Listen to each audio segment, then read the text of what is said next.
Welcome to another episode of the Londonpreneur Show, and I'm your host, Michelle Carter.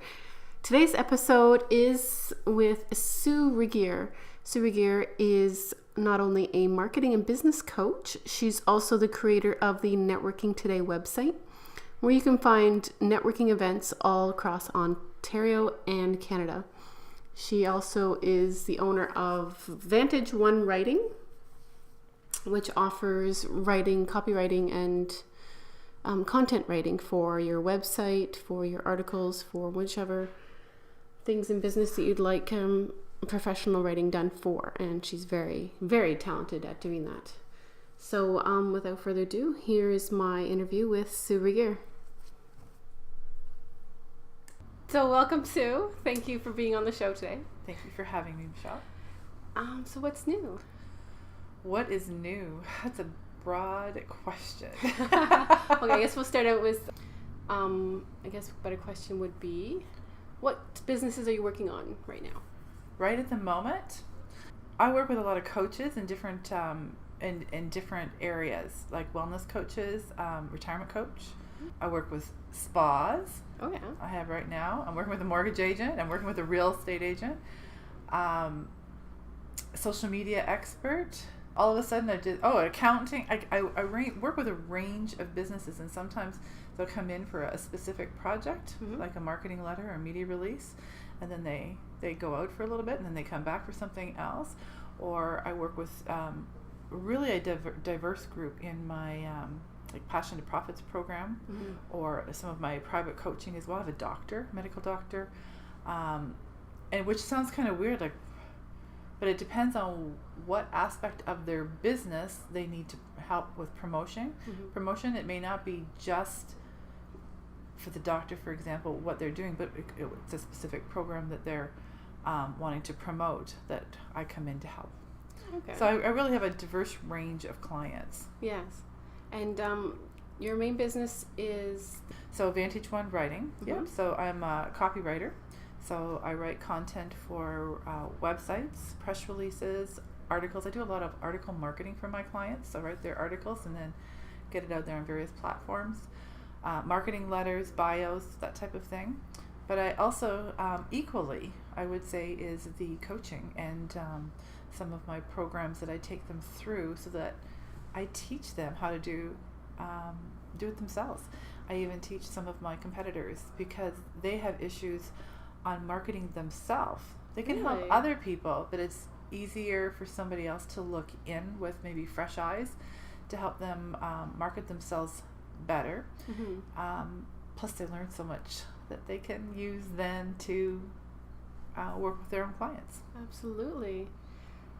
I must say, I find you very brave to work with your competitors. In my own experience, I find that there's always this big elephant in the room. Well, see, I think it depends on where you're coming from. And you could have 3 copywriters lined up for marketing.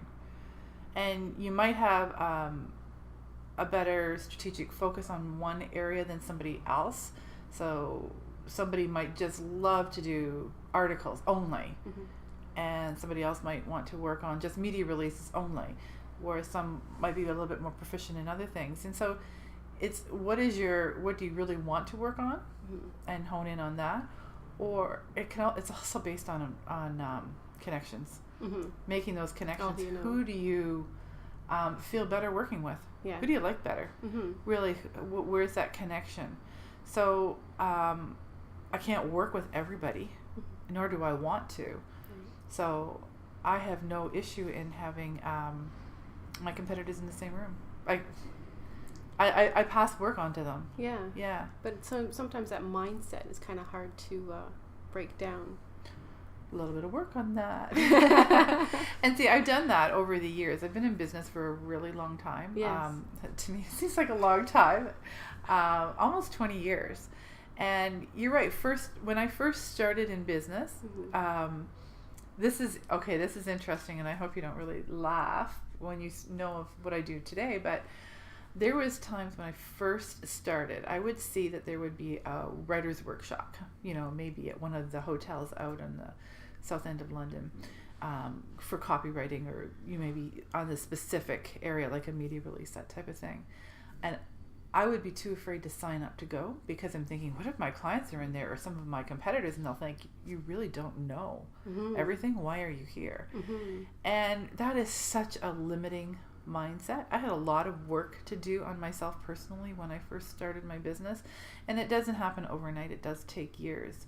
And my one of the best coaches that I've ever had it was a copywriter and coach, and really good. And it's great learning from somebody else who's in the same industry. It's good to learn from people who aren't, because I've had coaches that aren't in the same industry, but they know it works. They get where you're coming from and the insecurities that you may have. So it is a mindset shift to realize that there is enough out there for everybody to go around. And the more you can help somebody else grow, the more you're growing yourself internally. Absolutely. I could definitely agree with that. Tell me about networking today. When did you start that? Networking Today started in 98, so it was the year after I started Vantage One Writing. And people were, it actually took me a long time to even go to networking groups, which is kind of ironic that I started Networking Today. It started with a business partner. I didn't start that all on my own. So we did start, I had a partner for the first 6 months, and she was in graphic design, I'm the writer, so it was a really good fit. It was a printed publication, went out to 10,000 businesses every month.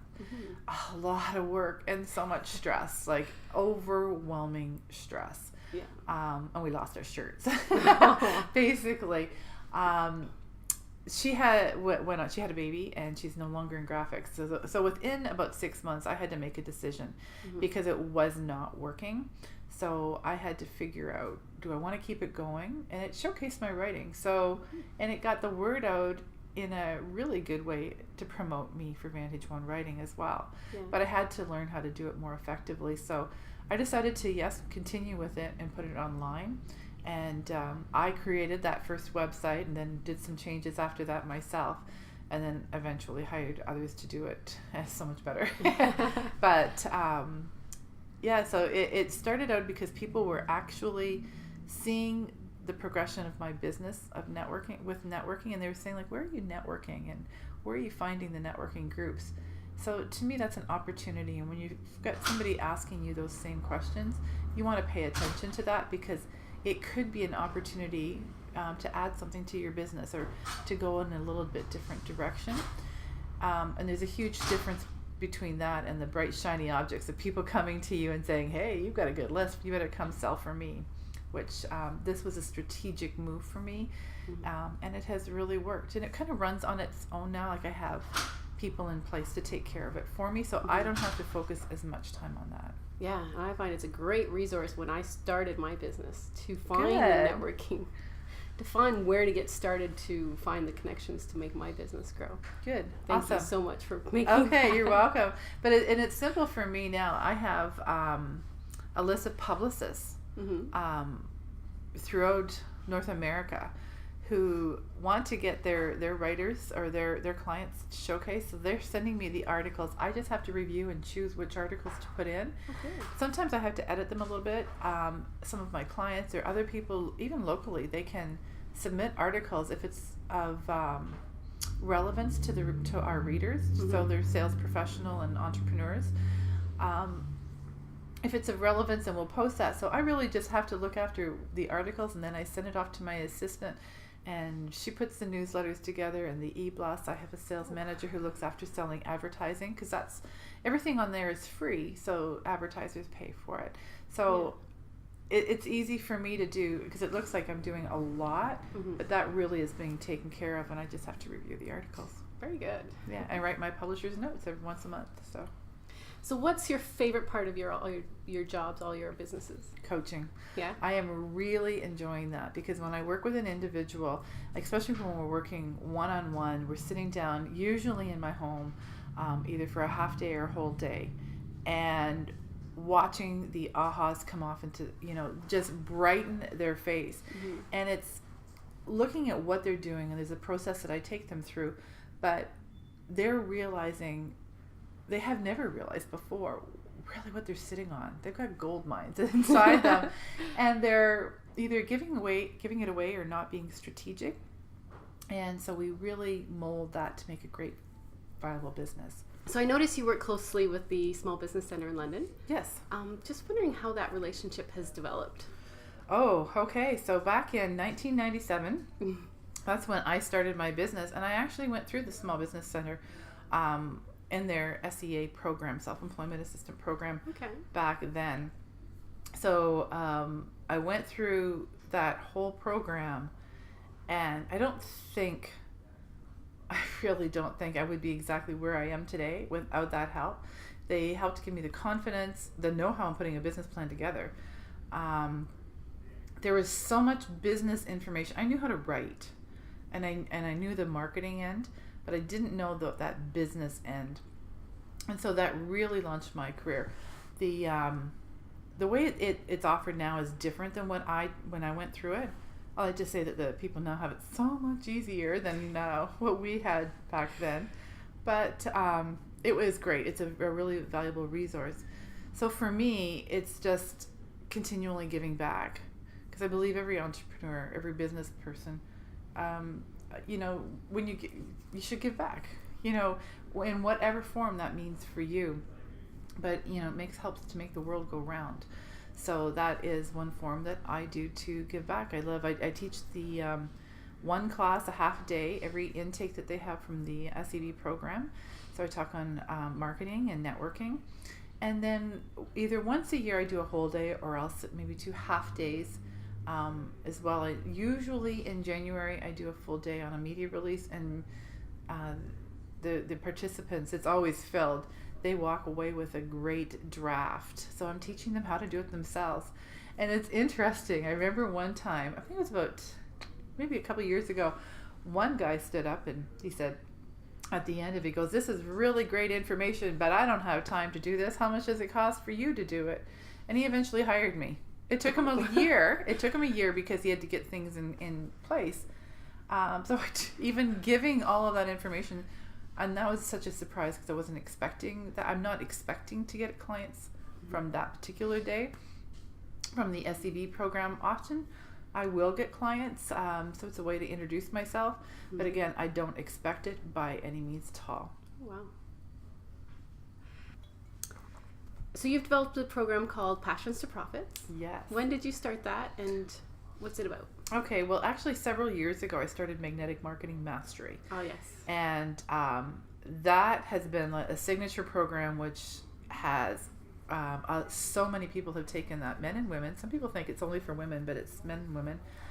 And it was a 6-month program, group program. So once a month over 6 months we would meet. There would be webinars. There was they would learn how to write their content. I would always fine tune and edit it so it would be ready to go, so that it's a learning process that I take them through to do that. Plus there's coaching, mindset, marketing, pricing, creating new products, and so on. And it was extremely valuable for everybody taking it. But like so many things, you get bored. You want to change things up a little bit. And I thought, how can I make this a little bit different? And one of the things that I really get so much joy out of that I mentioned is working one-on-one. So I've taken that 6-month concept of Magnetic Marketing Mastery, reduced it down to 4 months. It has similar, but it's actually enhanced curriculum, but it includes more private time with me.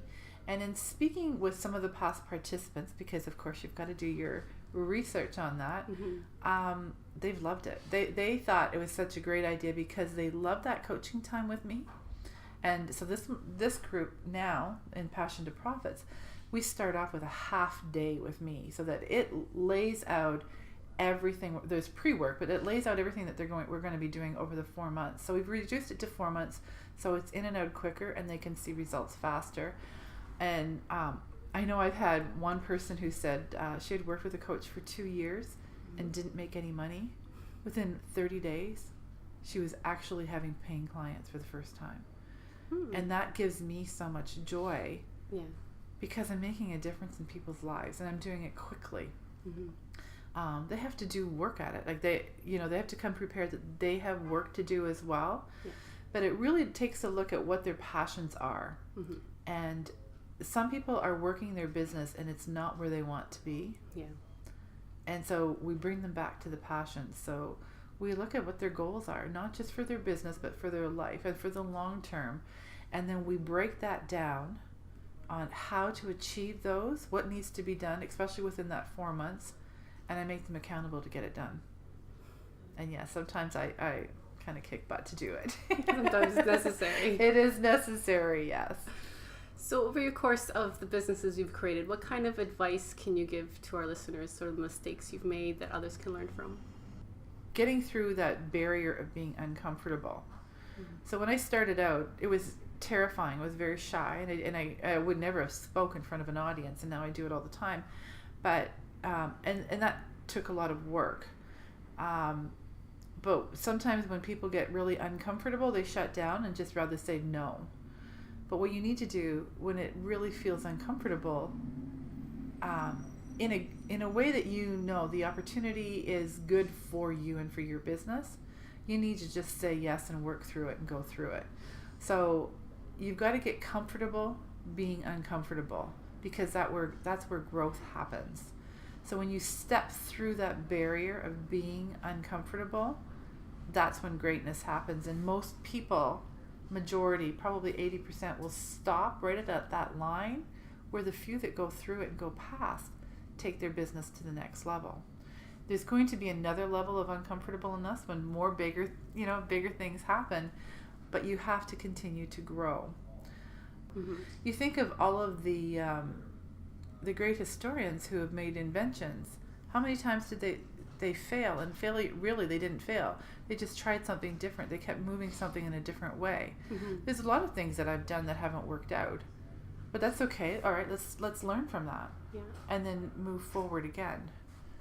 Okay, so another mistake that I really had to overcome, and as a copywriter, I've always believed that everything actually has to be perfect. Oh yes. So perfectionism. When and this may sound like a good thing, a client would hire me and I'd have the project done, but I wouldn't send it back to them. I would get it to them on time, their time, but I would spend extra hours making sure that there was not the tiniest little mistake, not a spelling mistake, grammar, punctuation. I'd get my books out and just verify. I learned a lot through that process, mind you. But there comes a time that you have to realize that enough is enough, and it doesn't have to be perfect. It was extremely difficult for me. So now if there is a little mistake, you just got to get it done. Good is good enough, and you have to realize that, or you will never get anything new out there. So if you're coming up with a new program that you wanted to market, get it out there, because if you don't, it will never happen. The other thing, I didn't schedule in my planner. For years I wanted to write an ebook. And the first one was the media release handbook.